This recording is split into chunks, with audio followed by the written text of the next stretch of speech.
Well, it came on the thing. Hello, everybody. As I get us set to go here and bring us in, Coach, we got to get you scooted in there. I'll get a little bit closer to you. There How you about go. that, Tom? I don't bite and I don't stink today. Not today. I stank a little while. Last week I stank. No, I stink now. You know that practice. I didn't take a shower after practice. That's my fault. Hey, it is Wednesday, September 28th, and we are here at the Eagles Nest Coaches Show with head coach Justin Charles. I'm Tom Boucher, and Coach Charles is here, and we moved outside, Coach. It's a beautiful evening, man. The sun's shining. We got a cool little breeze going. Got a beautiful side of the baseball field and the football field right behind it. So, great call. I was kind of shocked that usually we have kids out there practicing and playing, and you can hear the sounds of the bats and everything else on this cool night. But I guess they're just getting a late start. I'm sure they'll be out here. They're always out here. They'll find a way. Well, just Coach, let's talk a little bit. Here, I know that we're coming off of a disappointing loss to Sacred Heart of Ville Platte, 20-0, sitting at 1-3. Going into this Friday's game, and we're going to get into that a little bit later as we talk about the Opelousas Catholic Vikings. They sit with a 1-3 record too. Correct. So you got two teams vying to get that second win, and we'll discuss how we're going to do that on Thursday, actually, tomorrow night. I keep forgetting. I keep saying Friday. It's right here on this. But I better wake up because I better be down there tomorrow. Yeah, you got to. Man, you have no choice. That's right. I've been going on the assumption all week it was a Friday, and I knew it was a Thursday game. Yeah. This weather is just gorgeous. We talked about it. You mentioned the sun is out. We got a breeze blowing through the front porch here on the baseball hut, the man cave at Menard, and just enjoying our show and being out here. What's it done for you guys as coaches and the kids, in terms of just the overall feeling, because I'm sure they're disappointed with the loss, but then the weather, sometimes the weather picks me up. It does. It does. When you get that little bit of crisp in the air that we got right now, it always brings some energy to practice. It brings energy to any sport, because, kids, you wear on kids, and, we're hard on our kids, and we wear those kids and we pound on those kids, and those kids, they keep going after it. But when it's hot outside and you got to do that, and coach is wearing you down and all those types of things, and you're hitting on each other every day at practice, it wears on you. But when there's a little bit of crisp in the air and you hit somebody and then you get a cool breeze, man, it lightens you up. So we've had a very energetic week of practice so far. Tomorrow, we always think our walkthrough before the game is always a practice in my mind, and so we've got one more practice tomorrow. Our kids have came out this week with a lot of energy and a lot of preparation, a lot of mental, capacity to go through some great things this week, and so we're looking forward to it. Well, that was my next question in terms of not only did the weather kind of help the morale and pick the boys up and get them thinking about something other than that and trying to get them refocused and get them in for this game. But where is their mindset right now? Well, right after the game, man, I challenged our kids, and it was a tough challenge. I don't think they were expecting it. I don't think some of my coaches were expecting it. I challenged our kids right after the game. We've got to find our best 11. Our best 11's got to be on the field at all times. Offense, defense, special teams. They got to be on the sideline with us. Everything. They got to be in the middle of timeouts. So we challenged our kids this week, and we're going to put our best 11 football players on the field as much as we possibly can without doing things that we have not done in the past. So it's going to be interesting to see how it pans out. But I've loved the energy because when you get those guys on the field on a consistent basis and you do certain things with them, there's a lot of energy. So our kids have responded well since then. With the short week, we came out on Sunday and did a walkthrough style practice, did our game plan and scouting report installation for Opelousas Catholic. And, hey, look, this week, I think we're going to be – I know we're prepared. So let's talk a little bit about putting the best, 22 players on the field, 11 on offense and 11 on defense. That is a challenge. It is. To guys who are used to being starters and used to being out there on a regular basis, and now they have to think, wait a minute, is there somebody ready to take my spot? Yeah. We see that on teams that have a lot of depth, and there are guys there. you guys have fellas ready to step up and want to take that spot? Yeah, well, our biggest challenge, and look, when I said 11, I meant 11.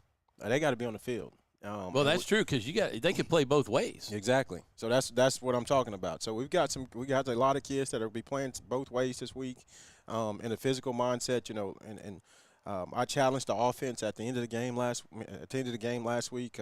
We've got to get better. We cannot be happy with what we did tonight. I mean, we had 7 turnovers total that night, and so we've got to get better. Those types of things aren't acceptable. And so I challenged those guys this week and say, hey, look, we got to find our best 11 football players that want it, that are passionate about it, that loves what they're doing. They're not scared to be mean. They're not scared to be nasty. They're not scared to hit somebody, and they're not scared to get hit. And at the end of the day, we know that those 11 gave everything that they have left everything that they have on the field. On the field. That was just a challenge this week, and I do think our kids responded to it well. Well, and that's all you can ask. And you brought it up, the 7 turnovers, and that's not counting the turnovers on downs. Right. Those are just raw turnovers. Mm-hmm. I wasn't going to get into that yet, but that was going to be in the next segment, and it still will be in the next. I'm spilling the beans, it still will. You transitioning just a little bit early, but that's okay. And I was just going to say, Coach, look, I know this is the coach's show. We do a recap, of the offense, and we do a recap of the defense. And when you lose 20-0, there's not a whole lot. I have clips, not highlights. Yeah. And I didn't want you to be mad at me. No, look, but I tell we you what, got to look at it, right? There's a lot of defensive highlights. There are. There's a lot of defensive highlights, man, and there's a lot of defensive situations that we won, man. And I was so proud of the way our kids fought for 4 quarters, and Coach Scully does a great job with those guys and keeping them motivated. And he mentioned it to me earlier on the way over here. He and I were riding in the truck, and he said he's been here for 5 years, 6 years maybe, and he said that the other night he's never seen kids play with their hair on fire, and they're with the passion that they played. It plays for 4 quarters as hard as they did on defense. And so I'll tell you what, I've coached for a long time, and that was one of the toughest football teams on defense that I've seen. Yeah, maybe ever. David and I discussed that during the broadcast, and just how good. I mean, they dominated that offense. It was only 6-0 at halftime, and that's just because they were set up, for a short score off of the punt fumble or the fumbled punt. But outside of that, they were blowing up the offensive line and getting behind the line of scrimmage and knocking players back. And we're going to talk about that. We do have some of those highlights, on defense. Where the players were busting through and making plays. The problem that you have there is that they just happen to be on the field a lot. They were. And that's where the offense has got to come in. We got to be able to move the ball on offense and control the ball at the same time. If you don't take care of the football and control it, even in crucial situations, it's never going to work. And so we have a lot of faith in our offensive line, and they're good, man, and we really believe that. Those guys are really good football players up front. We've got to be able to convert on 4th and 3. Yeah. We've got to be able to convert on 4th and 2. We've got to be able to convert even on 4th and 4 was one situation in that first half where we've got to be able to convert those things because we got faith in y'all, and they're going to do it. I do think from here on out those guys are going to do it. But when you're in that situation on a night like that, you've got to convert. And so we just did not do it. And I said a second ago, we've got faith that from here on out those guys will do it. Yeah. Yep. And we'll talk a little bit more about that. And to our viewers, thank you for tuning in. And for those of you who stuck around all last week for the whole show, I got to apologize.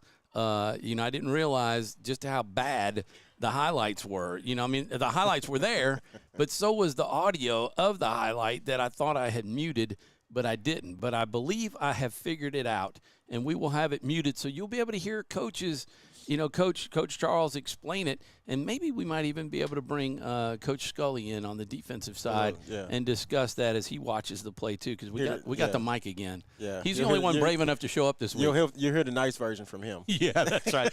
That's right. But yeah, I think I figured it out, and we'll be able to get that going where you can actually hear the coaches because it was really good. We were doing it last week, I was thinking, man, this is a good segment. This worked, and then I went back and watched it. And I couldn't hear nothing. Punched myself. What was that movie with Jim Carrey was it Liar Liar? Oh, and he's yeah, punching himself in the bathroom. Yeah, that was you? Yeah, pretty much. Pretty much. All right, so we're going to take a quick break and pull a couple of commercials, and we'll be back right after these messages. It all started with a sketch on a napkin. An idea created by two walk-on bench warmers. And after 10 years of hard work and perseverance to turn their dream into a reality, it's the #1 sports bar in America. Welcome to Walk On.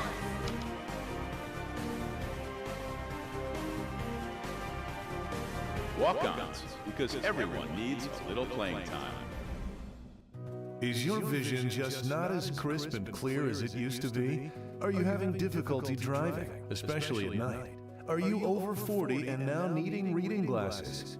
If so, the trusted eye care team at Wallace Eye Associates is here to help with your family's eye care needs, just like we have been for nearly 40 years. Call Wallace Eye Associates today at 318-448-4488 to schedule your next eye evaluation. The 2022 Time Dealer of the Year, Bob Giles, is now the new Hyundai dealer in Senla.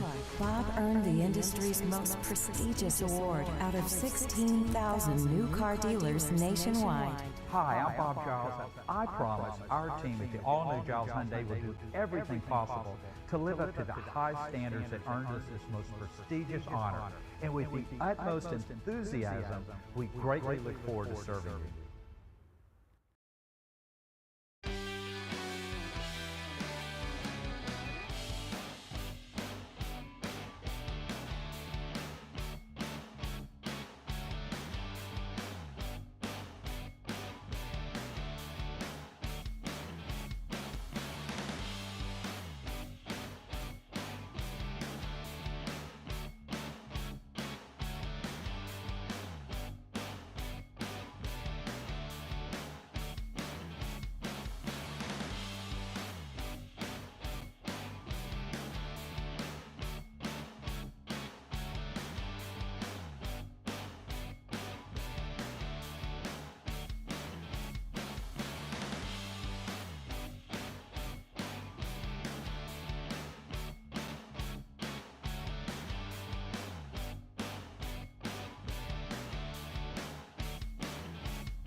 And we are back live out at the Man Cave here in, we'll turn that off, here at Menard High School in Alexandria, Louisiana. Thanks to everybody who's joining us this evening and for the Coaches Show. We are sitting outside, and again, I just can't get over the breeze and the weather. It is beautiful. Fantastic. It is beautiful. Fantastic. I didn't want to be in that stuffy room back there. No.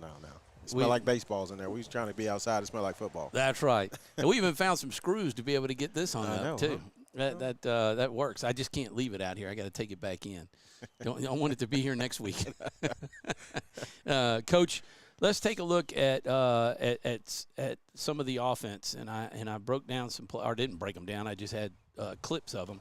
And we'll start with this one. And we're going to test my skills of being able to cut off the volume while you discuss it. We'll watch it the first time, and then we'll cut the volume off and kind of look at it. But this is the very first play of the game. Braylon Dussain, the big man out there. We'll see who's kind of filling in for David West, who was on the offensive line. Here's the pitch. It's a trick play. Boy, they read it perfectly. Number 16 in the backfield taking down.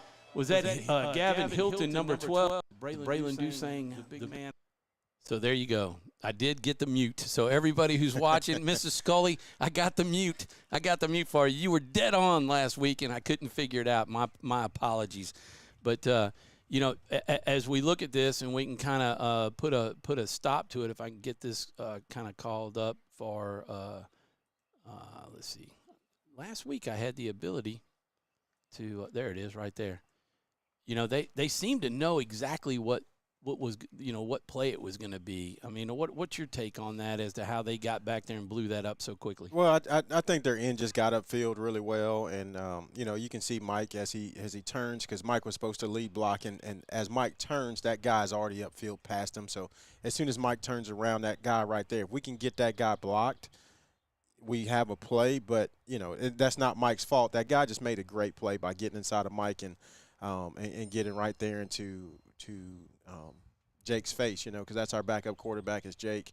And so Jake, didn't have a shot. Once we weren't able to reach that guy and get there to him, we didn't have a shot. But if you look at if you look at Jordan Rich down the field, man, he's screaming open. And so the play was there. We just didn't have a shot to get the ball to him. So kudos to their defense, number 5. Yeah, or so 15, excuse me.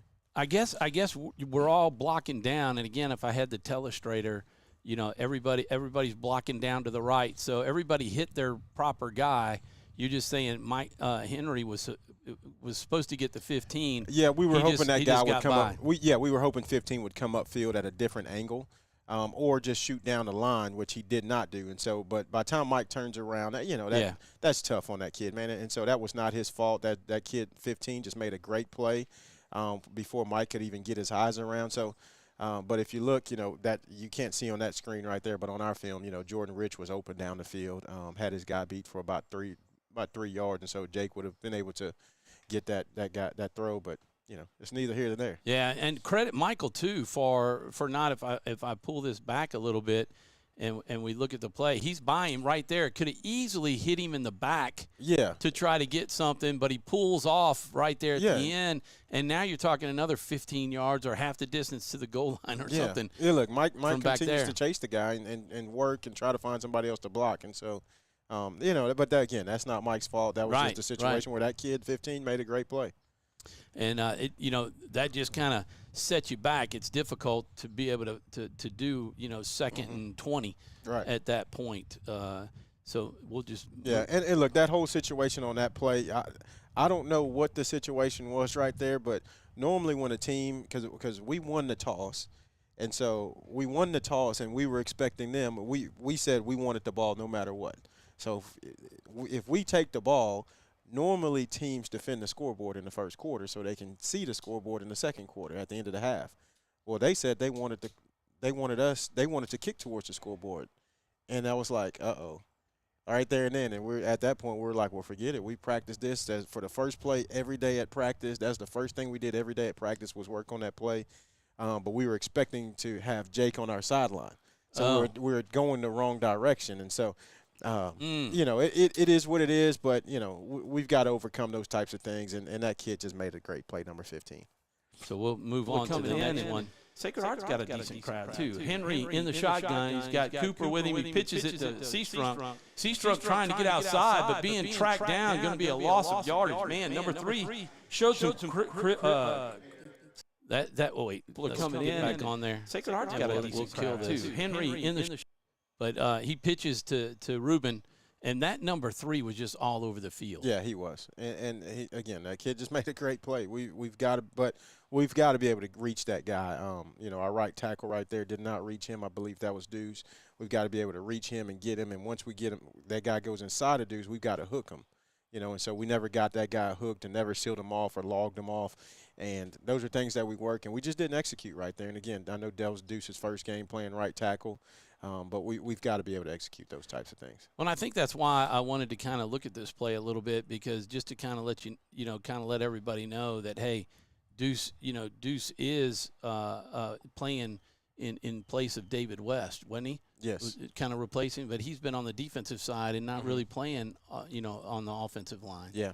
So that's just kind of inexperience right there, huh? Yeah, and Deuce was thrown there. I believe it was that Wednesday or really halfway through practice on Wednesday.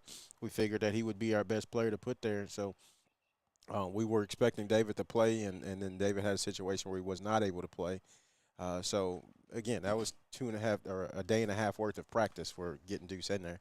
Yeah, and I was, you can see 51 kind of starting up the line to look for somebody and had just missed that guy. And if he just chips him a little bit, it throws the play off because he doesn't have anywhere to go at that point, to block. So speaking of, and I wanted to ask you this in terms of the health of the team, is David expected back this week? Yeah, David will be back this week, and I believe he'll be the one one of the three we will get back this week. Okay. Yeah. So everybody else came out of the game healthy. Yes, everybody else came. Everybody else. See anybody? Yeah, there was a couple cramps and things like that, but besides that, everybody else came out healthy. Good deal. So we'll move on to this play right here. As we start the second quarter, clock is running. They're looking to pass. He's got a man open. Right here. Caught by Gavin Hilton. Get to the outside. Let's see if he can beat everybody. And he's down to the 35, 34-yard line. Mark it at the 33. So, this right here is just an excellent catch by Gavin Hilton.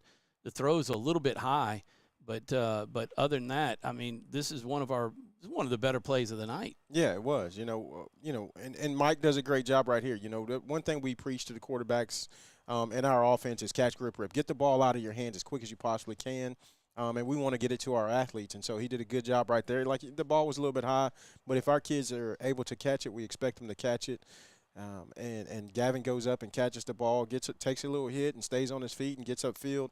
And we also tell those receivers, once you catch the ball, you turn and get upfield. Square your shoulders and get upfield and run, but always try to look for positive yards afterwards. And so on that hitch right there, he turns around, squares up, gets his shoulders upfield, and now he's able to do his thing. Yeah, and take the corner, showing the speed to be able to get to the corner and then cut it up.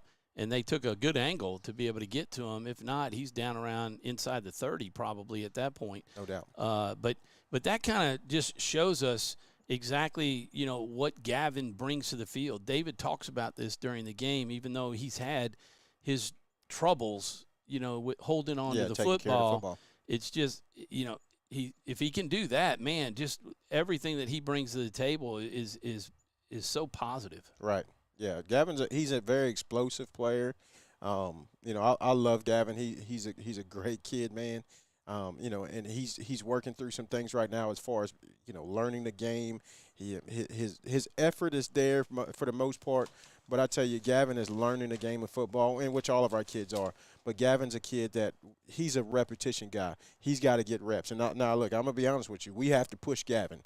Gavin knows his talents, but Gavin is a kid we've got to push on a daily basis to get him better. And for the most part, Gavin responds. But it is a thing where if we don't have our thumb on Gavin, he ain't.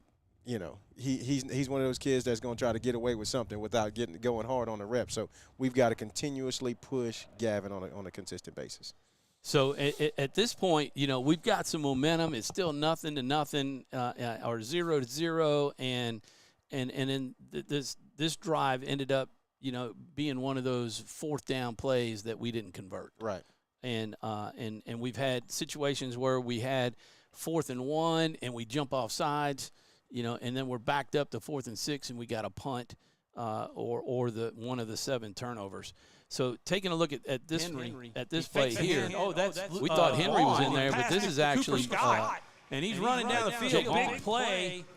Got it all the way out to about the 49-yard line, 48.5 of the Trojans. As we've switched quarterbacks now, Jake Vaughn is Henry. This is another nice play, that goes for about 10 after the catch. Yeah. And this is a play that y'all have run, pretty much every week since inserting Cooper Scott into the backfield. Mm-hmm. And the first game we did that, was it Pineville that he caught four passes? One of those. Or was it before that? It might have been. It may have been the first game of the year. St. Fred's, yeah. Yeah. But he's a man. You look at a kid like Cooper Scott. He's 6'2", about 205 pounds, maybe 210, somewhere around there. He should be about 220, but I'm not gonna mess. I'm messing with him right now if he's listening. But anyways, he's a kid. He's a big target, great hands, got good speed, and you got to get him the ball when you can. But But the reason why I say that is because he does everything we ask him to do in the backfield on the offensive side of the ball, let alone what he does on defense. You know, he gets in there and he knows his job is to block. I got to block. I got to block. I got to block. Well, sometimes they forget that he's back there just blocking, and next thing you know, we throw the ball. They forget about the blocking back, and he's out there in the flat. And so we're going to take advantage of that, and he's a hard target to miss at 6'2", you know. So throw it to him as much as we can. Let him turn those shoulders upfield. And I know me as a defensive back, probably you too, man. I'm not trying to catch a kid that can run that fast, that hard, that weighs 205 pounds, in that 6'2". I don't want to tackle him in the open field, and not many cornerbacks and safeties do. You know, I tried when I was a freshman. I was like 5'2", 110 pounds, and B.H. Tejada was one of the bigger kids. Yeah. And he was a tight end, and he caught it, and I tried to tackle him, and he carried me into the end zone for a touchdown. Oh, Lord. I think I was down around his ankles, you know, with my arms moving with his feet by the time we got down there. But at that point, it's like, you know, calling games would be great. Major career change real early. yeah. But anyway, it's a hard game. So and then we have one more. Henry's back in the game. Taking a so look, he was bring just out for a Henry series back. just We'll to look kinda at it. see This and is get a another feel good for what pass the here. defense is doing, and get Jake Vaughn some reps. I think Vaughn did a nice job for himself with driving the football. Henry looking to pass, got to get rid of it. Man over the middle, high, caught, what a catch! Break it! He's got some speed. Can he get away? He's one man to beat. Going to be taken down. And that was number 2, Jordan Rich. But That's a young man that is making a name for himself on this football team. That was actually Cody Lyons. It was Cody. Okay. Yeah, that's Cody Lyons, not Jordan. That was a really nice catch. Yeah, nice throwing catch over the middle. You know, when you get those opportunities, man, we've got to capitalize. And I mean, the offensive line has a great pocket. Quarterback makes a great throw. Receiver makes a great catch. Makes a great run after the play. But at the end, you know, we pull somebody down, and those things hurt us. And that's been our MO all year. You know, when we have some opportunities to make plays, when we get momentum, we shoot ourselves in the foot on offense, and we can't do that anymore. Yeah, and we're not going to do that anymore. We're going to find a way, and we figured out ways to make sure that, hey, look, when we get in those situations, our best guys are going to be on the field. That does not put us in tough situations.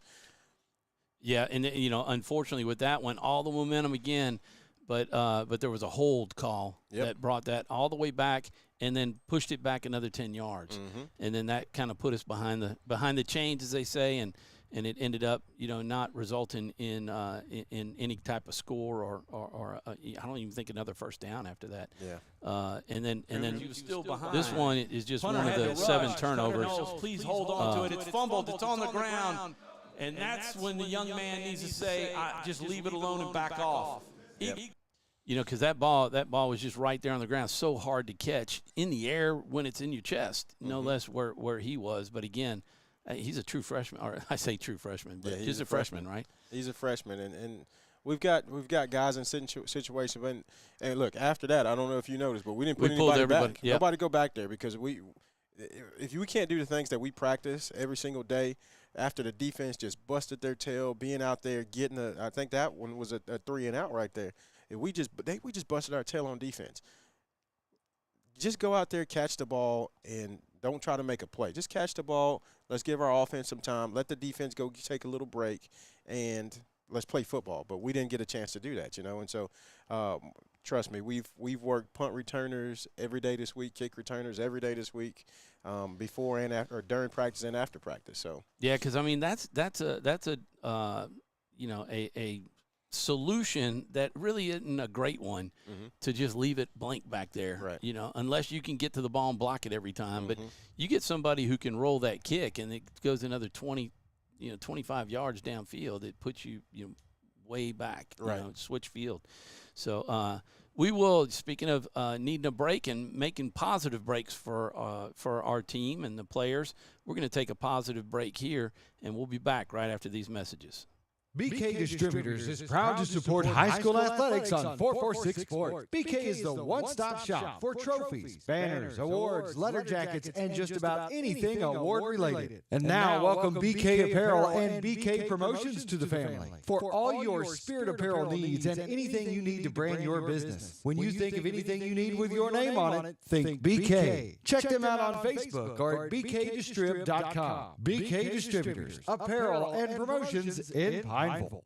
Our mobile banking app is changing the way we bank. Things are getting easier, transactions are getting safer, and you have access 24/7. All the functionality of banking you're used to, made easier to use, anywhere, anytime, and more secure than ever. Simple, seamless, safe. Download our mobile app today.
And we are back live at Menard High School.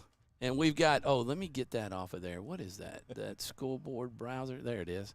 All right, get that. There you go. We got Coach Scully in with us, and head coach Justin Charles to my right, and Coach Thomas Scully to my left. I'm Tom Boucher. Thanks for joining us tonight. And hopefully all the highlights that we've gone through so far have been right where we needed them to be with the audio and everything else. I don't think we're having that problem because nobody has blown your phone up, have they? No, nobody's blowing my phone. Just the junior high schools. I know, our junior high score, man. We're looking that's great. That. Well, give them some props. Talk a little bit about that with the score.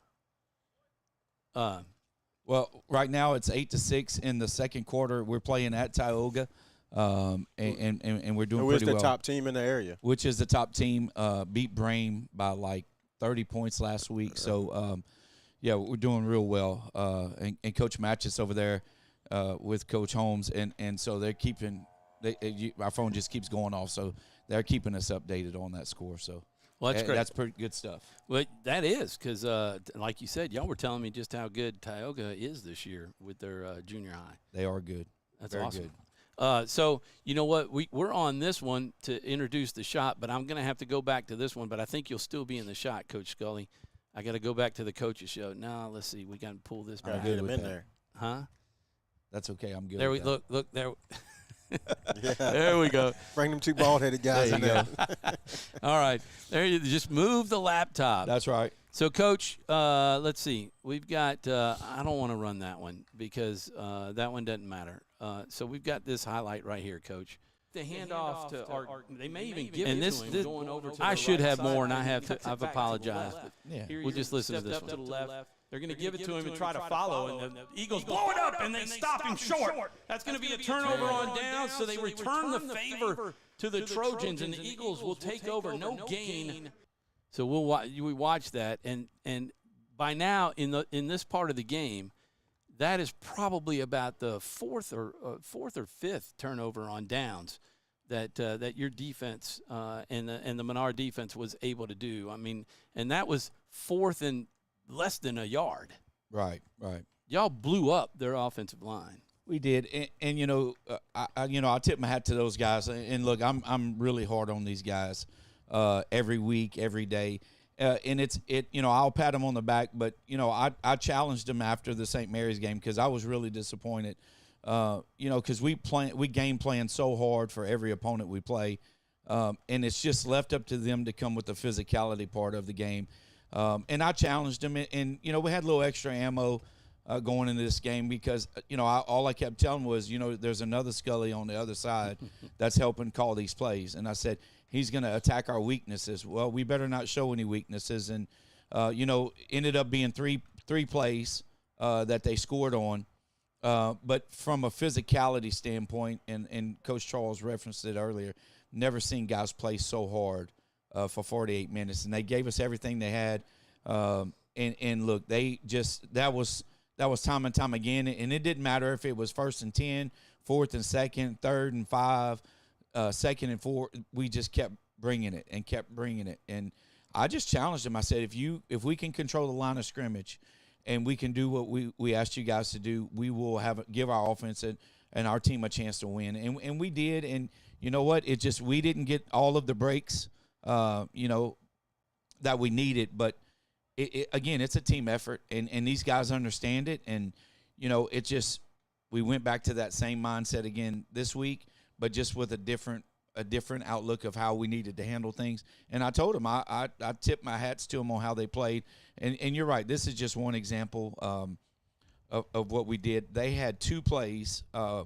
Quarterback had a 68-yard run, and they threw a pass for about 45. Their total offense for the night was 167. They had 167 yards total offense, I think, roughly, and they had 6 first downs.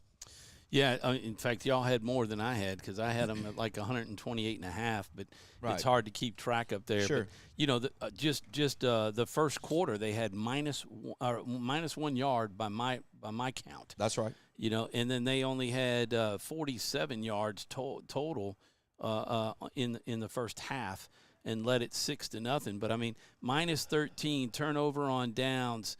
They had the TD there, but minus 20, minus 3.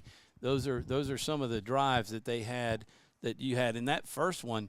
They had stopped us, and then you turn around and you guys, your defensive line was living in the backfield and dropping guys right off the bat, sitting them behind the chains. Right. To start. Yeah, and we did some things. Again, Coach Charles and I, we spend a lot of time on defense. We really do. And I watch. We all watch a lot of film, but we did something that we hadn't done all year, and we sent the house. And we talked about that after the St. Mary's game. We felt like we sat back too much. Well, this week we told the linebackers, we told the D-line, you're going to get after the running back, you're going to get after the quarterback.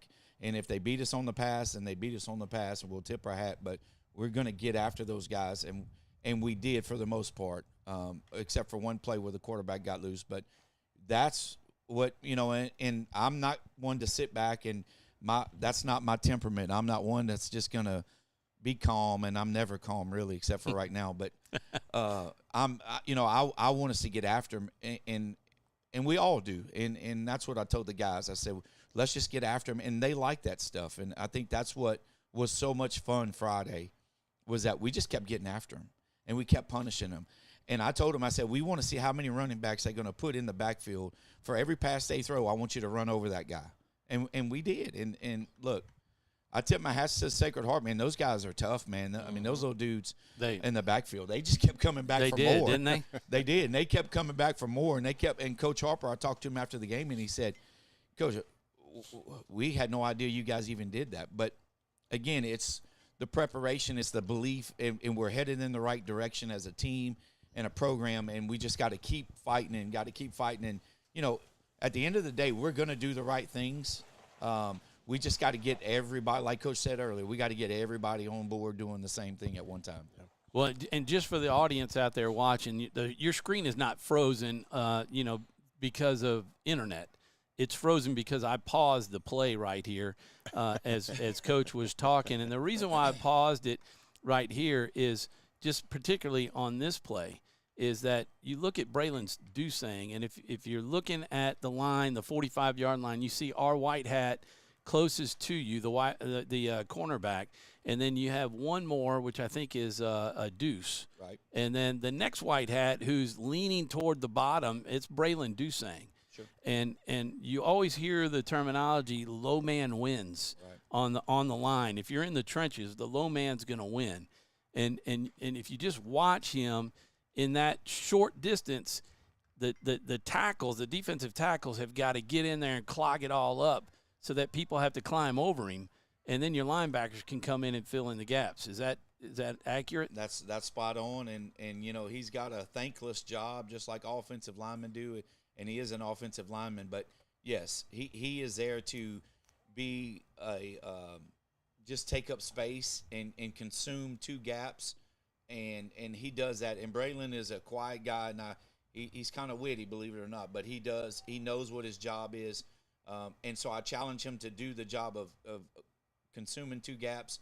And then if he can make a play, great. If he can't, that's why we got the linebackers behind him. But in this particular play, he did both. He consumed the gaps and he made the play, or at least slowed the guy down, and made the guy make a move. And when you have a guy in the backfield that has to make a move, it gives our backers a chance to get into their gaps and do their job. And so that's kind of what it looked like all night long. Well, and I think this picture right here kind of shows just how much the team took to y'all's instruction in terms of everybody on the attack.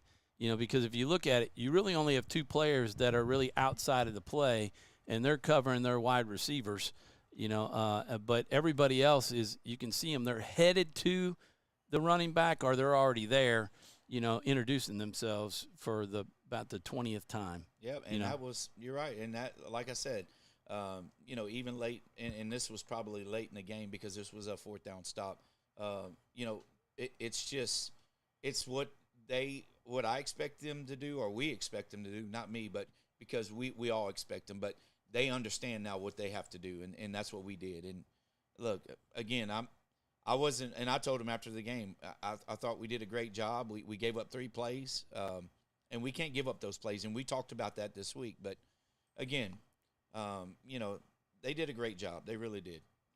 And so next week we will have more defensive plays than offensive plays to highlight, and we'll put you first. Well, I hope we have some defense. We will have some defense. We'll have some defensive highlights. There is no doubt that there will be defensive highlights to show, and I should have done more. Sure. And I will get that to highlight those guys. Not a problem. They played really hard, and they kept us in the game. Sure. And gave us the opportunities that we needed. Yep. Oh yeah, and I'll say this: they gave us the opportunity doing things that we haven't done all year. What I mean by that is Coach referenced it earlier. Look, we haven't blitzed all year. We haven't got after it that way all year, and our kids were up for that challenge. On the back end, we haven't played man coverage all year. We were in your face defense. We played press coverage, we played off coverage, and we played, hey, wherever your guy goes, I'm gonna put, if he goes to the concession stand, I'm gonna put some butter on his popcorn for him. Right. That type of defense. And so our kids did that, and that's what we challenged those kids to do on defense. And man, they stepped up and did that all night with, and Coach said 3. I really think it's two mistakes. The push off, I say push off, but the catch that they made, good play by their guy.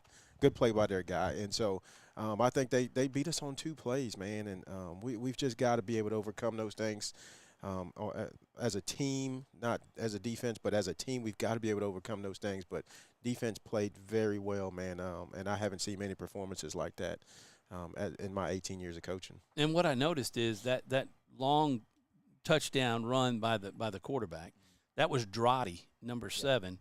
And he was second to come in. I mean, he was not the starting quarterback that started the game, if I'm correct. Well, he actually started, and we took him out. And then he came back? And then he came back. Okay. Yeah, we put a few licks on him. And again, they do have a backup in Wade Pete, but Hayden Drody started, and then after a few plays, again, he had to go take a breather. You're getting the pounding of David Roberts and Cooper Scott and Drake Aldridge and Dusain, you said, and Deuce. And John Tavius had a big game. John Tavius had a great game. Yeah. And so when you constantly getting that, that pounding of those 6 guys up front, and those guys were not big. I mean, they're 145 to 165. That's all those, you got A-Bear and you've got several of those guys. And look, they took a pounding. And again, tip my hats to those guys. Those guys were, they survived it. They really did. So, yeah, we did take it too. I mean, Jody did come back in the game after the second series. Yeah.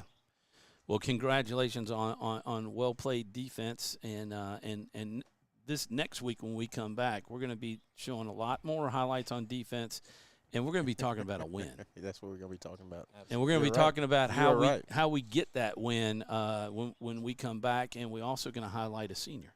There we go. All right. So we'll be back right after these messages. It all started with a sketch on a napkin. An idea created by 2 walk-on bench warmers. And after 10 years of hard work and perseverance to turn their dream into a reality, it's the #1 sports bar in America. Welcome to Walk On.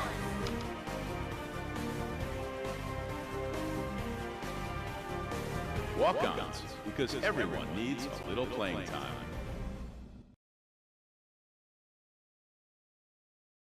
Is your vision just not as crisp and clear as it used to be? Are you having difficulty driving, especially at night? Are you over 40 and now needing reading glasses? If so, the trusted eye care team at Wallace Eye Associates is here to help with your family's eye care needs, just like we have been for nearly 40 years. Call Wallace Eye Associates today at 318-448-4488 to schedule your next eye evaluation. The 2022 Time Dealer of the Year, Bob Giles, is now the new Hyundai dealer in Senla.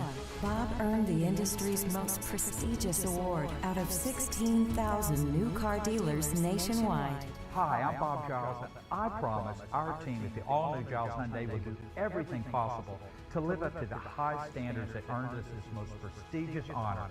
And with the utmost enthusiasm, we greatly look forward to serving you. Wherever you are, you're there for a reason. You shouldn't have to make a trip to the branch to deposit a check. Skip the trip and use our mobile app to easily and securely deposit checks right from your phone, day or night, wherever you are or whatever you're doing. Download our mobile app today. For a lifetime of the best possible vision, look to Wallace Eye Associates, where our tradition of eye care excellence in Senla spans nearly 40 years. From your next family eye exam to cataract and glaucoma evaluations, trust your vision to the experienced eye professionals at Wallace Eye Associates. Call Wallace Eye Associates today at 318-448-4488 to schedule your next eye evaluation. And we are back live at the Man Cave, and I've got 2 coaches with me, Coach Thomas Scully on my left and head coach Justin Charles on my right. Coach Scully is the defensive coordinator, also the softball coach, head coach of the softball team, and hopefully we'll talk a little bit about that maybe toward the end of the season. You can kind of give us a highlight on maybe the last coaches show. Man, I'll talk about it right now. Them girls are good, man. They got a great coach, great coaching staff, and them girls are good. That's all I'll say that now. Well, we'll talk about it at the end of the season, Tom. Yeah. It's football season. Well, when I don't talk softball during football. Trust me, I don't. On our last coaches show of the season, all right, we'll have a segment to talk about to preview the girls, because it won't be long before you guys start playing fall games. Well, they've already started. Okay. And I'll say they've already started. And look, that's what it's about. We're about getting better right now. This is the time of year you get better. And, yeah, we'll talk about it. later. He's talking softball. He's talking softball. That's why I stopped, because I could. All right. So, Coach, let's talk about highlight a senior, and we're just going down the line, as we look at the roster. Yeah. And last week we talked about Ruben Seastrunk. Tonight we get to talk a little bit about David Roberts, and we'll get both of y'all's thoughts on it, and bring you in on the conversation, Coach Scully. But Justin, Coach, talk about David and what he brings to the team over the last 4 years, and especially as a senior. Well, since I got here, he was a sophomore, going into his sophomore year when I first got here. So that first semester I got here, he was a freshman, and I just remember seeing David Roberts as a kid in the weight room. That first year I got here, that first summer, and COVID was there, but that first few weeks that I had before COVID hit, and then that summer when we were able to work out in small groups, David was just that kid that, man, you see him, he's explosive, he's very strong, he's getting stronger. His brother was 6'3", and he's 6'3", and I'm like, man, this kid's going to be a great football player for us. But he always had some health issues before I got here, and even – the year after I got here, he was just always injury prone, but always gave everything that he had. But I tell you, since last year, after he had an early season injury, he's a kid that just completely changed his body. His body changed, his mindset changed, his approach to the game changed, his approach to life changed.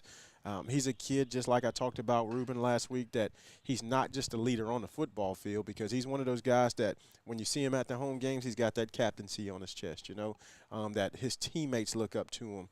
But also on campus, he's part of our Menard Apostles our Menard Apostles a team, right? The MAC team, yeah. MAC team. Always the MAC team. He's Apostles for Christ. Yeah, Menard's Apostles of Christ, yeah. And so he's just a leader in everything that he does. But David's the kid that you don't hear him talk a bunch. He's just, if you look at him, he's always smiling. Coach Matchett calls him Smiley. He's always smiling at 6'3", 215 pounds, just always smiling. We're like, dude, get mean, bro. But, he embodies everything that you want as a Menard football player. Great grades, great ACT score, a great Christian young man. He gives us everything that he has on the football field, and then plus on top of that, his teammates respect him. His coaches respect him, and so but he's just like all of our kids and every kid in life these days. We always challenge him, and I love the way, and I'm sure I'm not trying to steal Coach's thunder, but Coach challenges that kid on defense every single day, and he just responds. He responds to competition. So that's what I'll have to say about David. And I just loved it. I love this senior class. This is like that senior class that everybody wants to have. Yeah. So. And you talked about that last week, so that is the real deal. Yes. Coach Scully, share with us your thoughts. I mean, as you get to work very closely on the defensive side with him. Right, and it's interesting. So when David was a freshman, Eddie, his brother, was I think Eddie was a junior. A junior. Junior, yeah. So David was very timid, very quiet, like he still is. But we tried to get him out there. We tried to push him out there because of his body size. So we tried to push him out there and get him going, and he did have a couple injuries, and wasn't sure if he was going to hang with it, just because he was challenged with those injuries. But as his sophomore year rolled around, he got a little bit, and like Coach said, last year he kind of really started realizing that, look, I got the size. I think I got this. And again, he won't tell you that. I'm thinking he's thinking that. And so this year, I just really challenged him. And I do. Coach is right. I challenge him every day. And I challenged him the first game was against St. Fred's. And David and I have a different understanding. And look, David comes to my house. There's a group of kids that come to my house, and David's one of those kids that hang out with my daughter who's on that MAC team, and they come and watch the game. And he's got that little smirk on his face all the time. Hey, Coach, how you doing? And he'll go on. And they'll be on a different part of the house, and I'll be by myself watching the game. And because I don't need anybody to watch Saturday football with. I'm kind of by myself anyway. So I watch football by myself. But anyway, David is sitting there, and I can hear him giggling and laughing. But he's one of those kids, like Coach said, that's a kid that you love to be around. I've challenged him because I do coach the linebackers, although I coach defense, linebackers, and he is him and Cooper are the two linebackers that I spend, a lot of time with. And I'll just tell him, and, after we end the series, he'll get underneath that 10. He'll look at me and go, was that good enough? I say, it could be a little bit better. He goes, I figured. And he'll go back out there, and he'll keep, but that's just, I think he understands now, and we've been trying to explain to him, a guy with your size, you are the man. You don't need to be the man. You are the man. You just got to go show everybody that you are. And he has done that. And he will never back down. And great kid, well-rounded kid, his parents are unbelievable people, and they're involved. And those kids are the kids that to say that we're almost halfway through the season and we've got, 6 or 7, 8, maybe hopefully 10 ball games with him.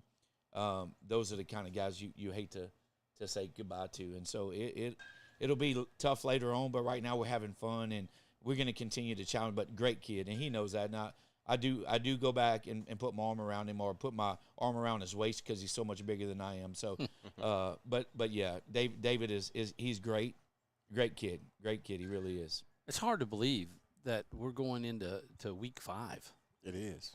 I mean, 1-3 on the year, but then, sitting there with the 5th week, like you said, I mean, there's only 10 games in the season and then the playoff, and right now we're sitting in a position for the playoffs. Yeah, we are. We're sitting at the 21 spot. Yeah, and there's 32 teams. Oh, this year they're only taking the top 24. Top 24. Oh, so we're right there. Yeah, we're right there. Right there. A couple of wins starting this Friday will help that. That's right, a couple.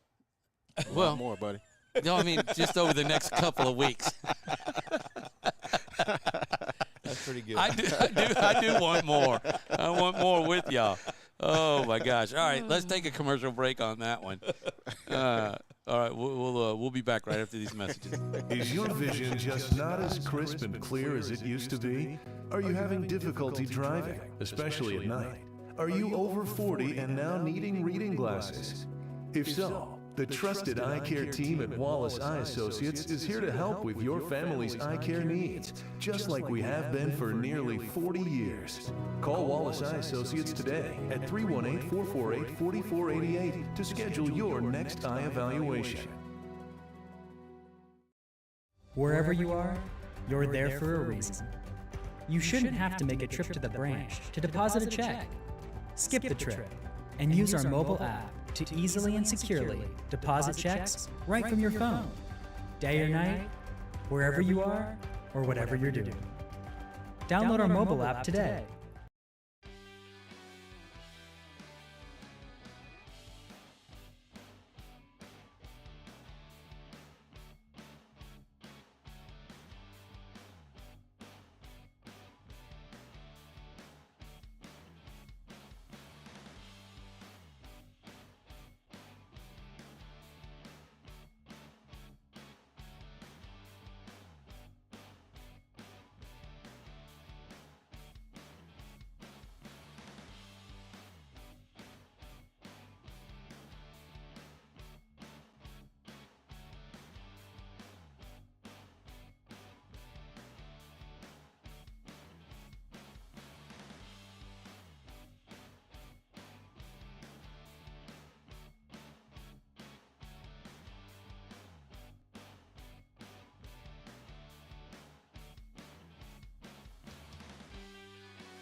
All right, we're going to come back live and make sure I got all that off. But go to the main camera there and get the whole shot. You can see all the equipment that we have. Can I see us? Right there? Hey, Mom. It's still a gorgeous night and getting better, man. I bet the morning's going to be fantastic. Oh yeah.